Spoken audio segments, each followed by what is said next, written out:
This program was made possible by contributions to your PBS station from viewers like you. Thank you. On the next Discover the Upper Cumberland, we take a trip to Falcon Rest Mansion in McMinnville.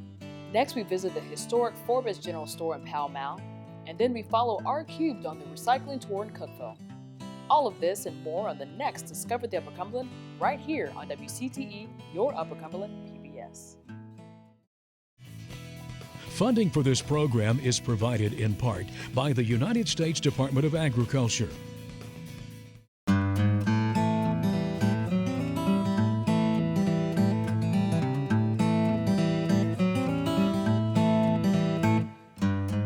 Welcome to Discover the Upper Cumberland, the series, where we explore our region of Tennessee.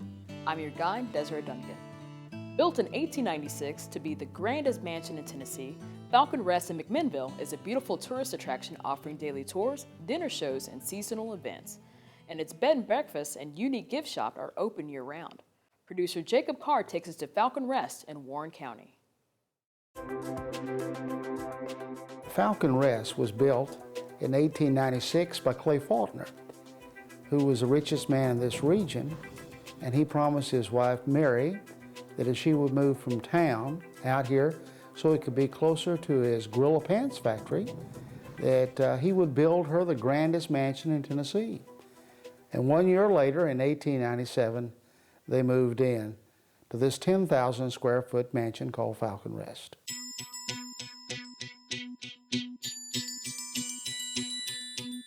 I intended to restore it and live here, and my wife looks at me and she says, nobody, retires in a 10,000 square foot mansion.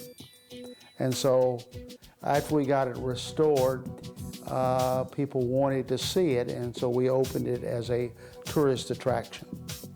Looking at the beauty of it now is one thing, but everywhere I look, I realize we did 95% of the restoration ourselves. And for example, the room that we're in, I painted everything you see here.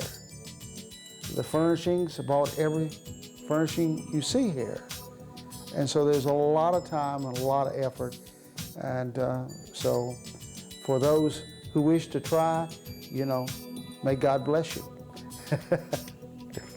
We do individual tours every day, year-round, from 9 to 5 Central Time. And so we have the individual tours. We also have a tea room next door where people can have lunch when they come, if they so decide. And we also have a big Victorian gift shop where people will find stuff they won't find at Walmart. People come for many different reasons. Some people come because it's been called Tennessee's Biltmore by PBS, because it had all the systems the Biltmore State had in the late 1800s. Some come to see, they just want to see these old mansions, and if they've seen one, no two are alike, so they want to see them all. And so we have that group. We also have people that are very much into antiques, and they come here to see the furnishings. This was once a hospital years ago, and so people have acquaintances or relatives or that were born here or were ministered to here, and so they come for that reason. Some people come for the ghost aspect of it. They've heard that it's haunted and they want to see this. And some want to see the restoration. They've heard about the restoration and they have ideas about their own home, so they would like to see how it's done and get some ideas for it as well. And we basically do 3 interactive shows. We do a murder at the mansion, and we do a ghost at the mansion, and we do the honeymoon ball of General John Hunt Morgan, a Civil War oriented kind of show. And we do that for church groups and senior groups, red hat groups, motor coaches. We also do it for school groups as well. And we do all this year round. We do weddings. This is obviously a great wedding place. And we do high school reunions. We do other kind of special events and parties. And at Christmas, we do Christmas parties as well here. We usually do a Valentine's each year here as well. And we also do a Easter buffet and a Mother's Day buffet. And of course, you've got to have reservations for all of that.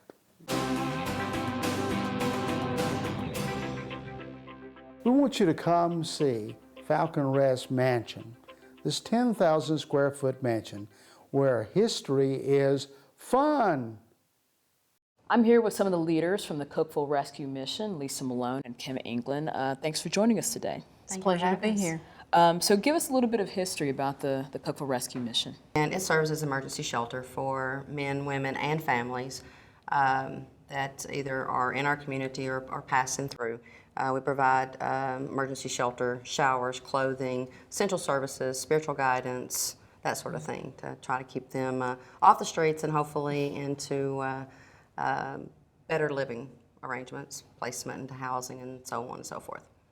And so is this for folks who, maybe are, have become homeless? Not only those who have become homeless, but those who may be displaced due to employment or medical reasons, or maybe they've lost their home, or perhaps they're just moving to this area, maybe haven't found stable housing yet or affordable housing for them.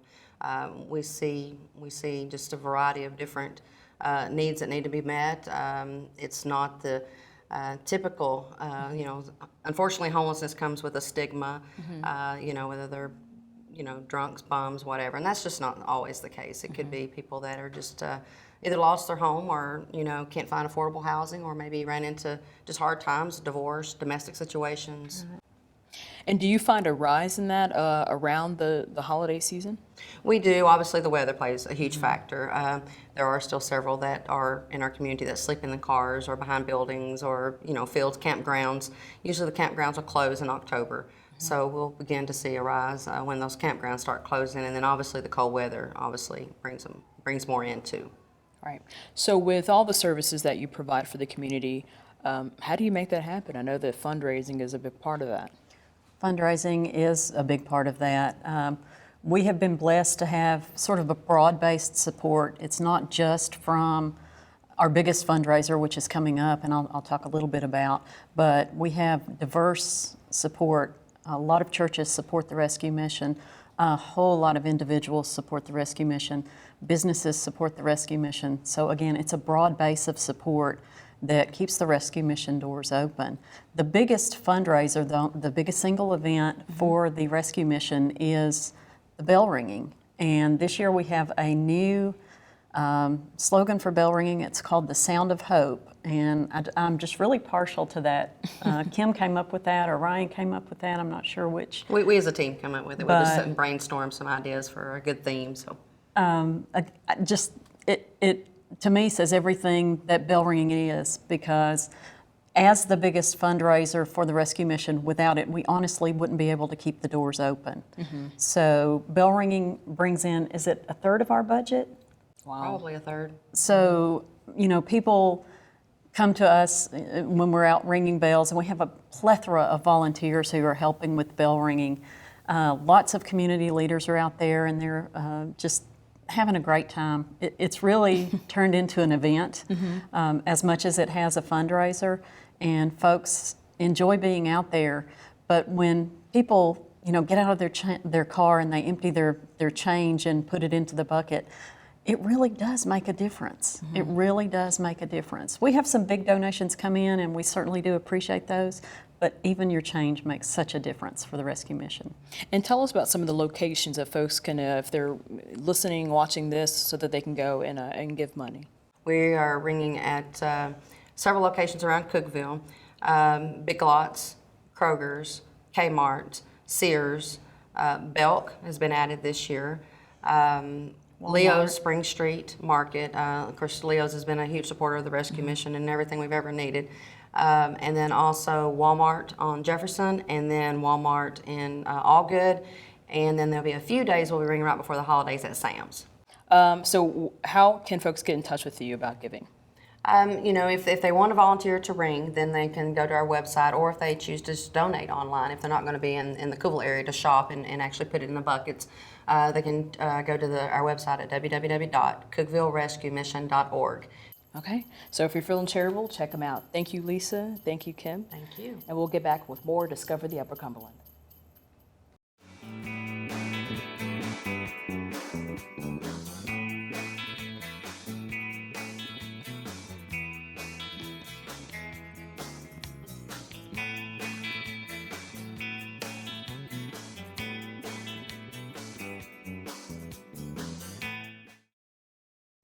Forbus General Store in Pall Mall, Tennessee was built in 1892 and has just about a little bit of everything from food and groceries to hats, nails, and tools. The store also serves as a gathering place for locals to get the latest news and play a local card game of Pig. And on the last Saturday in February each year, the General Store hosts the International Pig Championship Tournament. Producer Daniel Duarte took a trip to the historic Forbus General Store in Fentress County.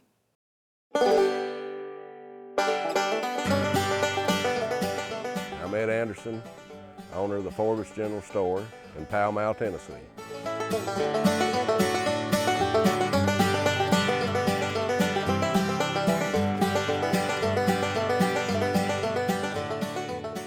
I'm Julius Johnson. I'm Commissioner of Agriculture in Tennessee, and my grandfather built the Forbus store in 1892 and developed it into a general store. It was a gathering place for the community.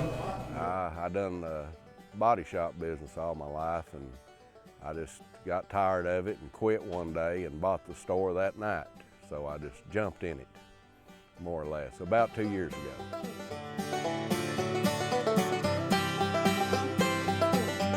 Okay. Here at the store we have a game they call Pig that's played with regular playing cards, and you have a partner, and a lot of the fun with the game is that, you know, aggravating the other team or aggravating somebody, and there's a lot of that goes on. And there's a crew comes in the morning, play a couple hours, and then another crew come in around lunch and they'll play a few hours. And every now and then, you know, late around closing time, they'll play a few games. We have a full line of breakfast. It starts at 5:30 in the morning, and usually by 10 they're done with breakfast. And then at 10 I come in and start lunch, and we have a special almost every day. And then we just have hamburgers and french fries. We have basically what every restaurant has. But we have one thing the restaurants don't have, we have fudge. We're famous for the fudge here. A lot of people come from the north going to Gatlinburg, Tennessee, which is probably the fudge capital of Tennessee. And they always stop back by here and buy fudge. It's one thing that, you know, I'm proud of. I'm Glenn Smith, and I've come here since I was a small child. My grandpa used to carry me up here on his back. And the first pair of shoes I ever bought was bought by my grandpa at this store. And he came here all the time and done his grocery shopping and was good friends of the original owner of this store. So it was the old-fashioned general store, the community spot. They were all over the countryside back then. I know when I went to elementary school and I got off of the school bus here at the store in the afternoon, the first place I went was the candy case. And my grandfather's son, my uncle, was running the store. And I just knew he didn't care for me getting one little piece of candy before I went on to the house. So it's always meant a lot to me. It's also added to my weight, but it's a great place and something that the family has cherished and wants to keep a part of this community. Like on Wednesday, we always have hamburger steak with brown gravy, onions, mashed potatoes, green beans, and a roll. Everybody loves it. That is one of the busiest dinners I have during the week. And then we have like Taco Thursday, and it goes over real well. And the rest of the time, we'll just fix like pinto beans and cornbread or something like that. The whittling bench on the front store porch was always a gathering place. And during national crisis and during elections, everything was solved out on that whittling bench, while folks were taking a stick of cedar and seeing who could get the finest curl on the whittling. But we continually solve the world's problems right out there on the front porch. Well, it's just a country store, and I'm a country boy, you know, and I feel at home when I'm here, but not in front of you guys, in front of that camera.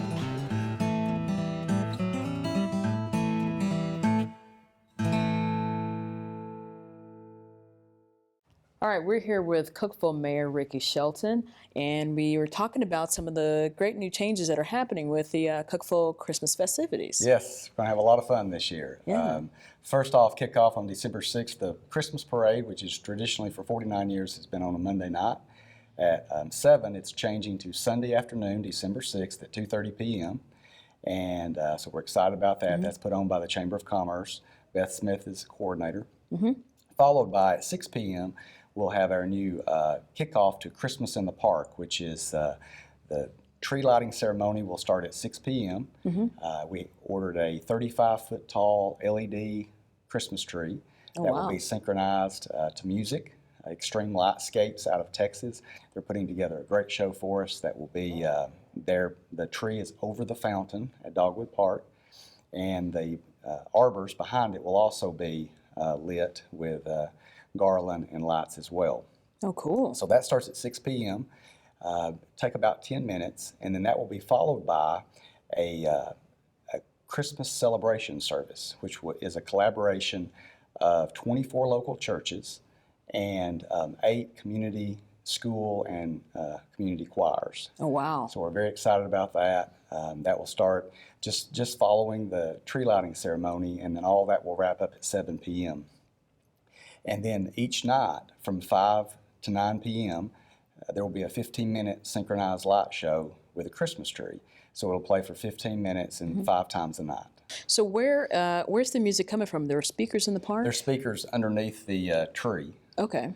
This is like I said, it's 35 feet tall. It's massive. If you can imagine the fountain that was there now is about 15 feet tall, so it's quite a lot larger than that. Yeah. Cool. So what's been the inspiration for some of these changes for the festivities? Just more fun, family-friendly things to happen in our town. We did 4th of July celebration. That was one of the things that I ran on as mayor to bring that to Cookeville, and it was very, very well received. And we started talking about what could we do for Christmas, something along the same lines. So the council committed the money to order this tree. And then in conjunction with that, all throughout December, we'll also have Santa in the park on Saturdays and Sundays from 1 to 4. And children can come and visit Santa for free. And then we're really excited about December 26th through the 30th. So the 5 days after Christmas, we're bringing ice skating and a giant snow tube slide to Cookeville. Oh, cool. It'll be very neat, first time ever in Cookeville.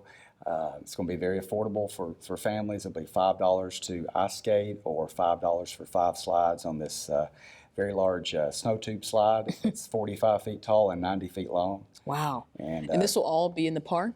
This will be on the paved lot right across from the fire department. So you look over at the park. But yeah, it's a 40 by 60 foot ice skating rink, and that will be open 12 p.m. to 8 p.m. each day, those 5 days after Christmas. So we're excited about that. We'll have food vendors on site, kettle corn, coffee, hot chocolate, apple cider, and it's just going to be a really great time. Yeah, that sounds fun. So just a reminder to folks that I know we're used to coming to the parade on the square, or actually all along Broad, that it's not going to be that first Monday after Thanksgiving. It's going to be on a Sunday, which I imagine is a little more family friendly because they're not having to worry about getting the kids ready together after school Monday.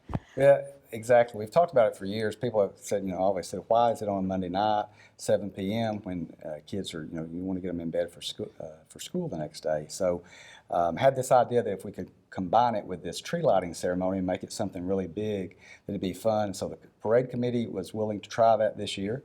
And we'll begin at 2:30. That's after the churches. That gives you time to get there and probably it's going to be the same route. So it'll be on Washington Avenue to Broad Street and then over to the depot. So the exact same route, just daytime instead of nighttime. Okay. And is there a website that folks can go to get more information? There is Christmas in the Park. There's a Facebook page for that, which is Christmas in the Park CKVL, and that has a listing of all the times on it that you can track. And then also my mayor Facebook page that I use, keep that updated as well, and it's facebook.com/Mayor Ricky Shelton. And keep all the activities that's going on in the city on there all the time, but we certainly have a lot about the Christmas holiday as well.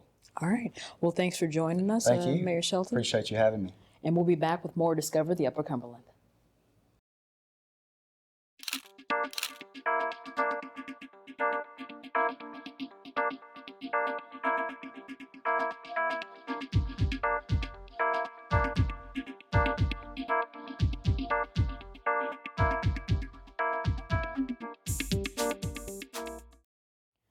R-Cubed is a curbside recycling service company that focuses on providing solutions to environmental needs in Putnam County. The idea was formed from a Cookeville family that took the need for a recycling service into their own hands by creating a business that involved everyone in the McCormick household. Daniel Duarte followed the McCormicks on their recycling tour.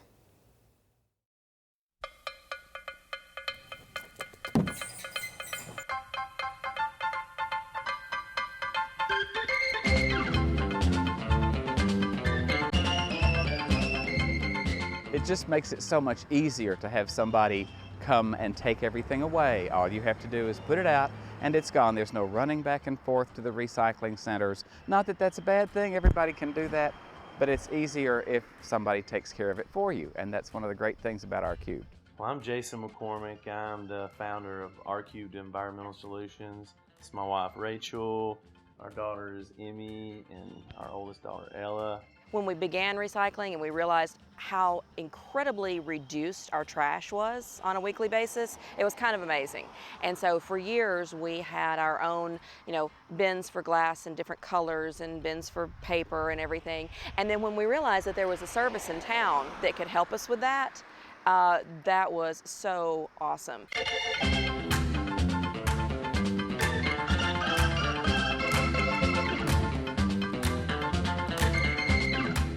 So let's start at your kitchen, where you have your recycling bin, or if you have it on your front porch or wherever you have it designated. You're accumulating your recyclables, you're putting it in your bin, all in one. You put it out on your curb on your designated day of pickup.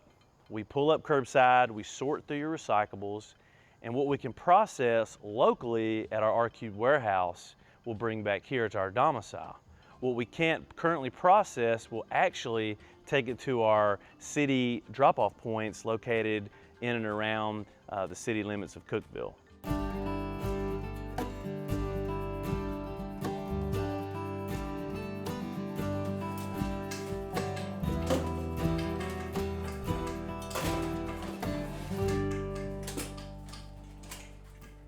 How we can recycle and make the world a better place. We're not really doing much of anything until you really fill up that R-Cubed bucket every single month, and for us, every couple weeks.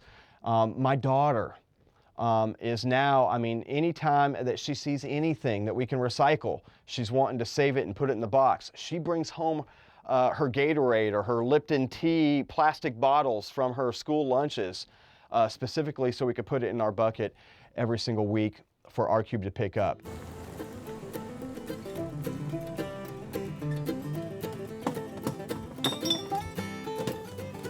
We want to manage items, commodities that have a repurposed factor to them. Aluminum can be repurposed, plastic can be repurposed, paper, cardboard can be turned back into recyclable paper, things that can be recycled, then repurposed for a future use. Our business makes things easier because you just have to figure out what goes in your bin. You don't have to sort it. We do that for you. So I really wanted to use a local company, someone who's homegrown, started right here in Cookeville, Tennessee, young people who had an initiative, wanted to do something for themselves, but also something for the community, make the world a little bit better place, make us all a little bit greener. And we just thought this would be such a great thing for our family to be involved in. I think everybody wants to leave a legacy in this world. And I thought this is a legacy that we can leave in this community, for our children. Recycle. Call 931-854-1383.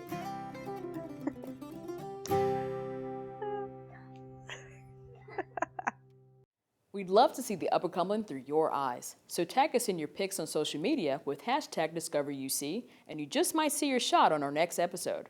For more info on this show and to catch your favorite segments, visit our website, wcte.org/discover. Also, if you have any topic ideas, email them to discover@wcte.org. We leave you with this performance from Little Did He Know. Thanks for joining us, and remember to get out there and discover the Upper Cumberland.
Funding for this program is provided in part by the United States Department of Agriculture.